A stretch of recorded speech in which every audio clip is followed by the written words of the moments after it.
with back-to-back plays here on defense. Yeah, that was a beautiful defensive play by. Let's look at it here. Kiplinger, he just batted it away at the last minute. Yeah, right there. Like that. Great play. Up with a right hand and pushing it out of bounds. So here we got a field goal attempt of 35 yards. That is, if they can get it off, they're going to have they're a man short. They're 10 guys. They need 11. Loopers had 4 field goals so far this year. His longest has been from 37 yards. 5 seconds to go. They used their last timeout. This would be almost right down the barrel from 35 yards out.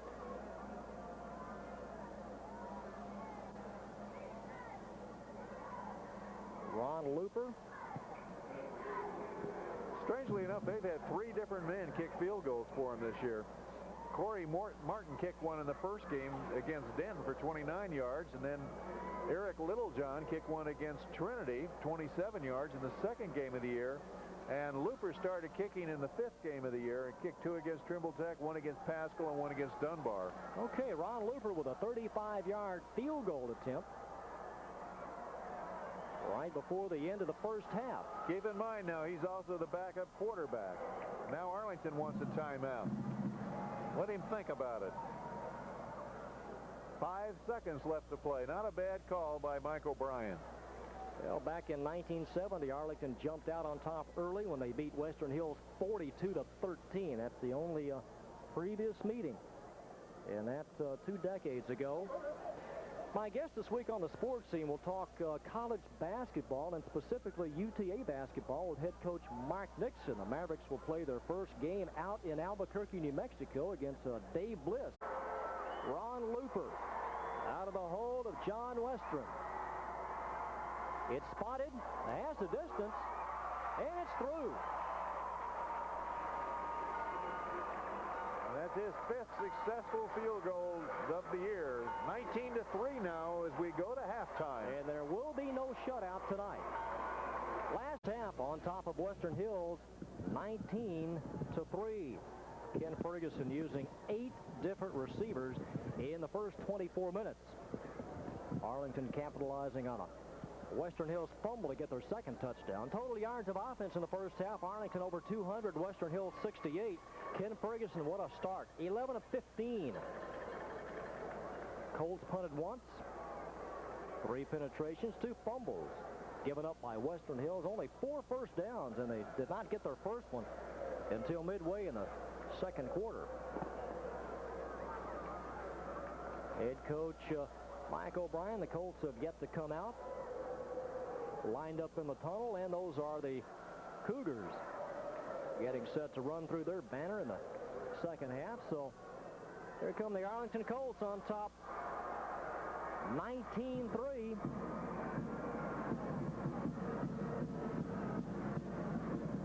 Arlington, the 3rd largest school enrollment-wise in the district. Western Hills, the 4th biggest school in District 758. Pascal is the biggest school in that district. And, of course, Sam Houston, the largest high school enrollment-wise in Arlington. Well, Brad, I would not get away from what Ferguson has done the first half, 11 of 15. Oh, he's been great. Of course, he's been having a great year, I think. 11 for 15. He's used 8 different receivers, 137 yards, well on his way to over 200 yards again. Another touchdown pass, and that tied him, as we said earlier, with John Bates for the school record, the only one he didn't hold coming into this game. And that's also the city record, too, so he's tied for that one now, too.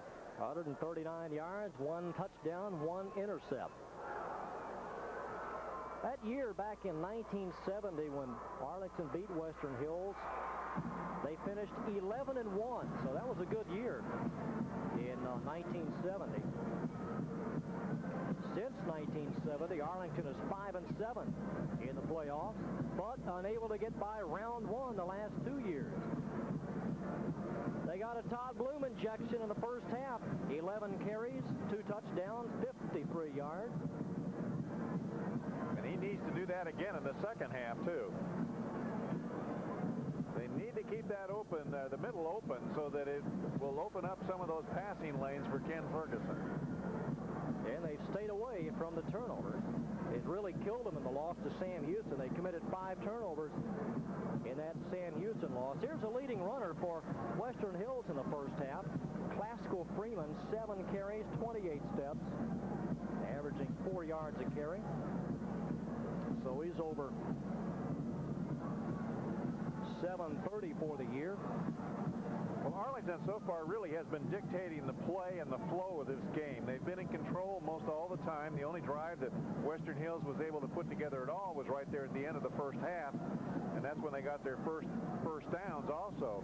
So Arlington needs to keep control of this game, and if they do, they should come out a winner. And they'll get the ball to begin the second half. Ron Looper will kick off for Western Hills. Back deep, Todd Bloom, Steve Couples. They're on the 5-yard line. And Looper hits it. Bloom at the 15. Out over the 20 and dropped at the 24. Nice tackle by number 33. That would be Curtis Peterson. As we mentioned earlier, he's the leading tackler on this Western Hills Cougar team. So Arlington goes on offense for the first time in the second half, averaging 217 yards of passing, number 1 in District 8-5A. No surprise with the numbers they have put together week to week. Trips to the left on 1st and 10. The handoff to Bloom. Able to get a yard to the 25, and on his back, number 88, Damian Gomes. And Gomes has really played a nice job in the center of that line for Cougars tonight. Second down and 9. Well, their fastest player is Bryant, the linebacker. He's got 4.6 speed. And we saw his influence in the first quarter. The 6'4", 195-pound linebacker on a nice tackle. But not much in the second quarter. Out in the flat and through the hands, and all fairness to number 13, Paul Felton, he was on his knees and kind of slipped. He turned and went through his hand. Third down and 9. The pass was right on the button, though. Ferguson did a nice job looking to his left and then coming back immediately to his right and throwing that way. So you see Billy Truelove and Steve Chase head wide to the near side. Nelson wide right. Third down and 9. Opening drive of the second half. Ferguson, here's the pressure. Here's the screen to Bloom. And Todd able to get out to the 31-yard line, and the Cougars have held. It'll be 4th down and 4. And that man, Manuel, number 13, was in there on the stop again. He's played very nice defense tonight for Western Hills. There you see Bloom taking it. The screenplay really did not develop the way they would like it to have developed. 4th down, Sean McLaughlin. And the punt for the second time.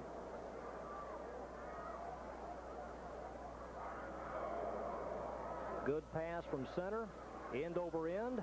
Hits at the 35, and what a roll for Arlington. This will be near the 20 and touched at the 20-yard line by Con Wynn. That went an extra 15, 16 yards. Right. Western Hills completed a no-no on that one by letting that ball drop. 49 yards on that kick by McLaughlin. You don't let that punt drop. You catch it. So Western Hills 80 yards away, 16 points down.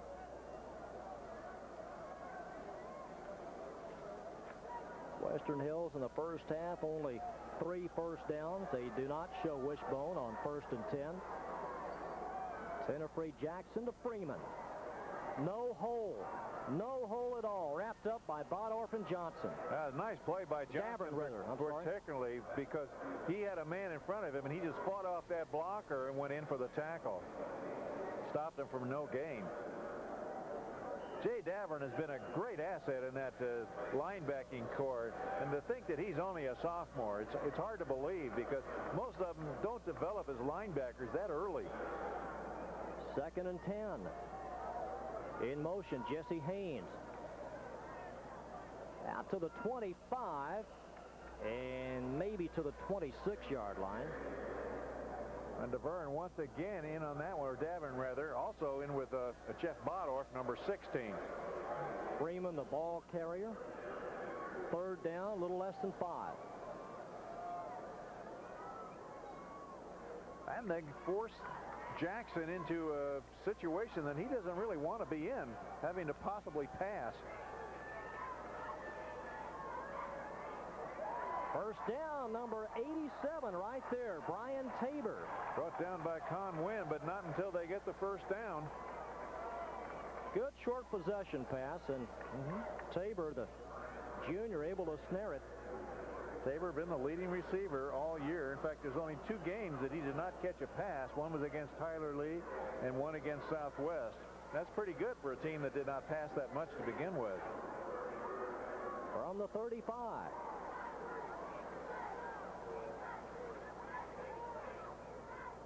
Tenafree Jackson, long count. Oh, man, what a tackle that was. And that was Jake Hill, I believe, number 39, just knifed in there. Nobody stopped him, no gain.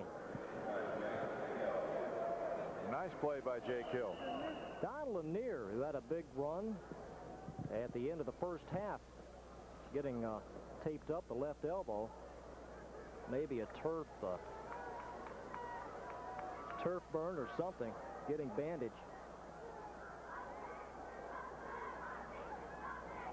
Jackson looking long, and a sack. Can't get it off. Number 50 in the backfield, Derek Jones.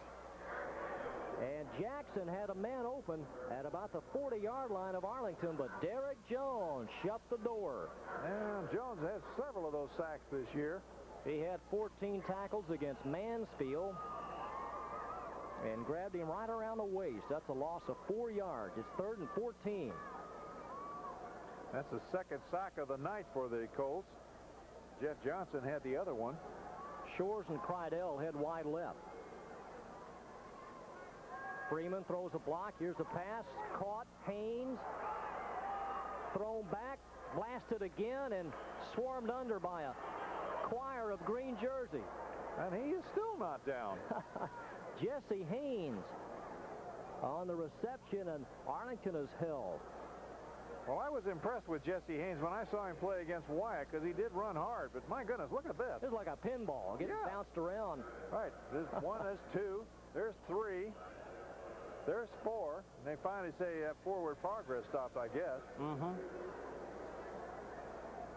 4th and 10, and Ron Looper standing at his 20. So both teams will have punted to begin the 2nd half. 6:57 to go in the 3rd. Arlington leading 19-3. They led early 6-0 and got somebody moving along the offensive line before the snap of the ball. Right, looked like the right tackle might have jumped a little bit. So this one coming back.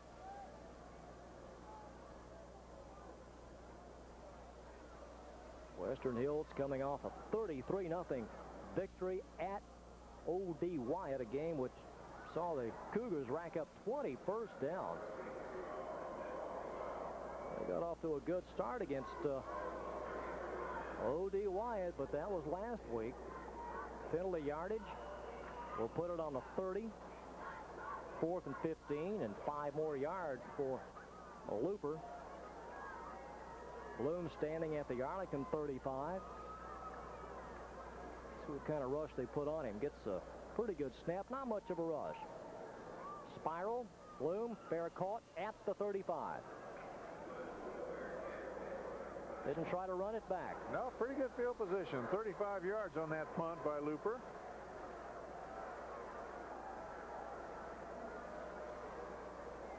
Six and a half to go in the 3rd.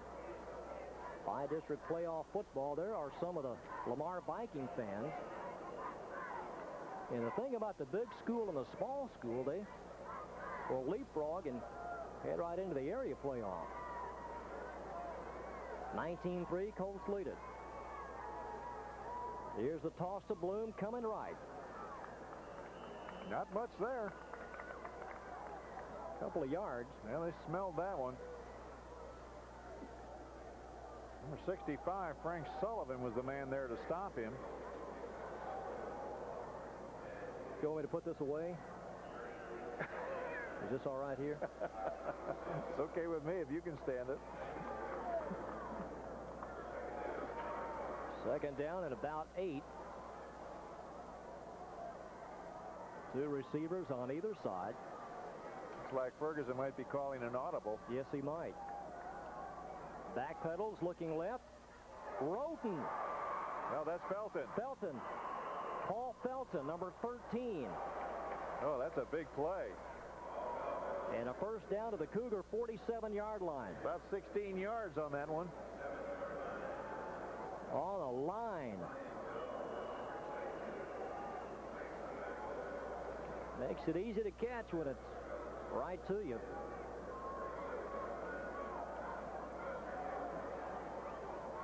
Now, Ferguson has been blessed this year. He's got some great receivers, too. That means a lot. Here's Bloom, tripped up. Able to get to the 44-yard line. I believe that's where his knee made contact. About 3 yards. Second and 7. Yards rushing. Arlington for the game right about 70.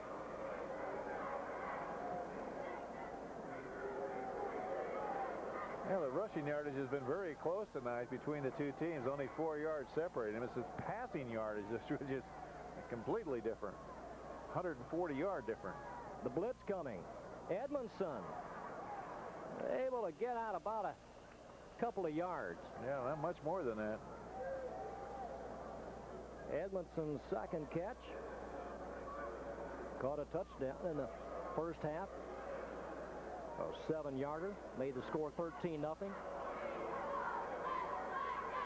So the Cougar cheerleaders trying to get their crowd back in this game.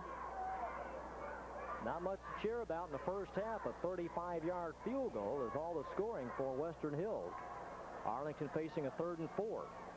From the 41, Ferguson drops back.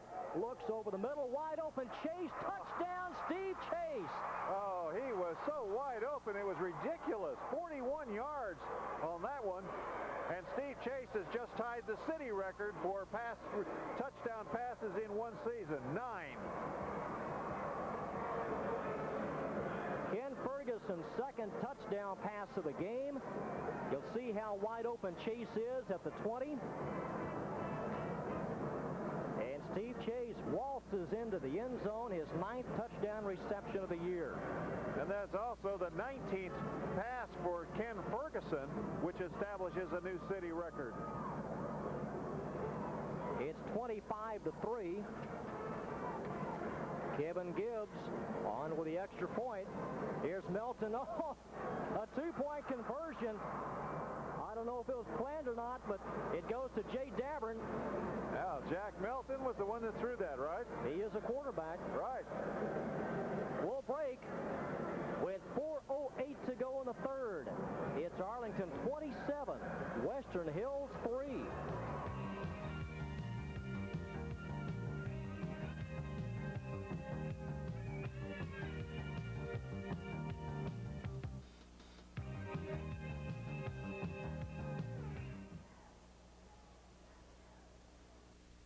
Today, more and more insurance companies are pulling out of Texas.